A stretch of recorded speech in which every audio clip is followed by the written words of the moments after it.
Layla, we heard there in Andrew's report some of what happened last night. What are you hearing there at your end? Indeed, yes, last night really was, as you saw in that package, one of the highest levels of violence we've seen here since the protests began. The first night of the protests in the country on October 17th was full of tear gas, full of fighting, as you saw last night. But since then, we've only really had small and isolated scuffles. Last night, that spread across Beirut.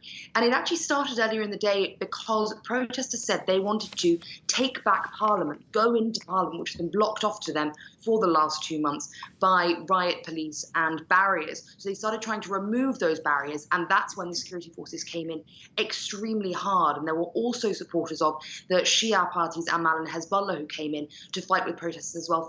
Protesters saying that the security forces, from their point of view, didn't really do much to push back those sectarian supporters and seemed to be focusing on stopping those protesters from getting into Parliament. So we saw tear gas flying across the city. The air was heavy with it. You could really see it. It looked like smoke, people being kicked as well, and more than 40 people, as you heard, they're injured. Many of them taken to hospital, though, because so far what we've been mainly seeing is small injuries from people. They've been sent to Lebanese Red Cross vans and sent away, but the Lebanese Red Cross said more than half people injured last night had to actually be taken to hospital, and many are still there this morning. So quite an escalation in violence last night.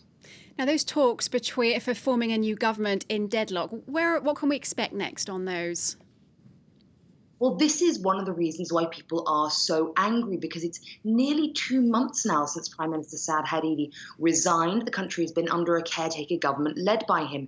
And a couple of times we have had suggestions that a new Prime Minister is going to be nominated. Now, in Lebanon, the Prime Minister has to be a Sunni, and all the other parties have to agree on that Prime Minister under the sectarian power sharing system here.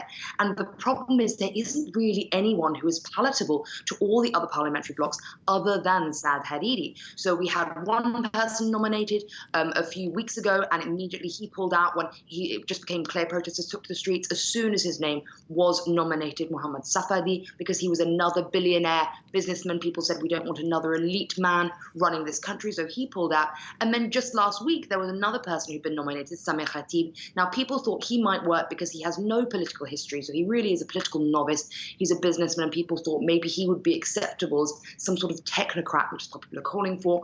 Once again, people were saying he's still an unpopular choice. And then last week, the head of the main Sunni authority in the country said that he wanted Saad Hariri to come back. So Mr. Khatib pulled his name out as well, which means that Saad Hariri, once again, despite saying he doesn't want to be Prime Minister of Lebanon anymore and can't bring the country together, seems to be once again the only choice. Many people saying actually they think his party is trying to play the system, eliminate other possible candidates so he can come back. So it's now looking like these presentations, which have been pushed repeatedly on Monday, will once again nominate Prime Minister Saad Hariri, what all the protesters don't want. And all these protests seem to have either been pointless or will continue again under this new government. Okay, Layla, good to speak to you, and you'll be following developments there in Beirut for us.